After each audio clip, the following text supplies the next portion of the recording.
चंद्रमा पर चीखने से भी नहीं सुन सकते हैं किसी की आवाज़। जानिए क्या है वजह।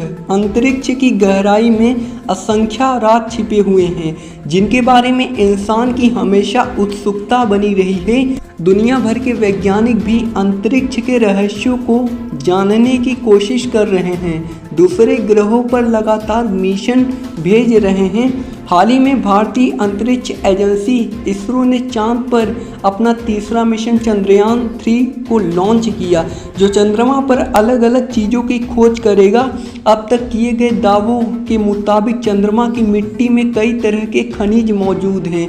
यही वजह है कि दुनिया की कई एजेंसियां चंद्रमा पर अपनी नज़र बनाए हुए हैं। इसके साथ ही चांद की सतह पर पानी होने के सबूत भी मिल चुके हैं।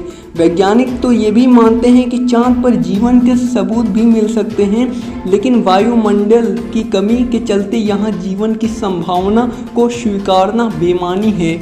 आपको जानकर हैरानी होगी कि चांद पर आप एक दूसरे की आवाज़ नहीं सुन सकते। अगर आप चीखते भी हैं तब भी आपको किसी की आवाज़ यहाँ सुनाई नहीं देगी। पृथ्वी पर हम सब एक दूसरे की आवाज़ सुनकर ही उसका जवाब देते हैं, लेकिन चांद पर ऐसा कर पाना मुश्किल है क्योंकि यहाँ आप किसी की आवाज़ को सुन ही नहीं सकते। चांद पर क्यों नहीं सुन सकता इंसान? बता दें कि जिस तरह से हम किसी वस्तु को एक से दूसरे स्थान तक भेजना चाहते हैं तो उसे भेजने के लिए हमें किसी माध्यम यानी वाहन की ज़रूरत होती है। ठीक आवाज़ के साथ भी ऐसा ही है, क्योंकि आवाज़ गैस, द्रव या ठोस के जरिए एक से दूसरे स्थान पर पहुंचती है। धरती पर आवाज़ का आवागमन गैस के जरिए होता है। जब आप बोलते हैं तो आपकी आवाज़ दूसरे इंसान के कानों तक गैस के जरिए ही पहुंचती है, लेकिन जहां गैस नहीं होती वहां आवाज़ भी एक दूसरे स्थान तक नहीं पहुंच पाती। चांद पर ठीक वैसी ही स्थिति है।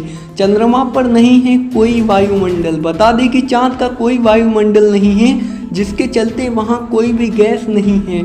हवा के जरिए ही आवाज़ एक से दूसरे स्थान तक पहुँचती है, लेकिन चंद्रमा पर वायुमंडल की कमी के चलते आवाज़ इधर उधर नहीं जाती। यही वजह है कि चंद्रमा पर अंतरिक्ष यानी भी एक दूसरे की आवाज़ नहीं सुन सकते। बता दें कि ध्वनि एक ऊर्जा है जो तरंगों के रूप में होती है। जब ये तरंगे हमारे कान में पहुंचती हैं तो कंपन पैदा करती हैं, जिससे हमें सुनाई देता है। चंद्रमा पर आवाज़ सुनने के लिए वैज्ञानिक रेडियो तरंगों का इस्तेमाल करते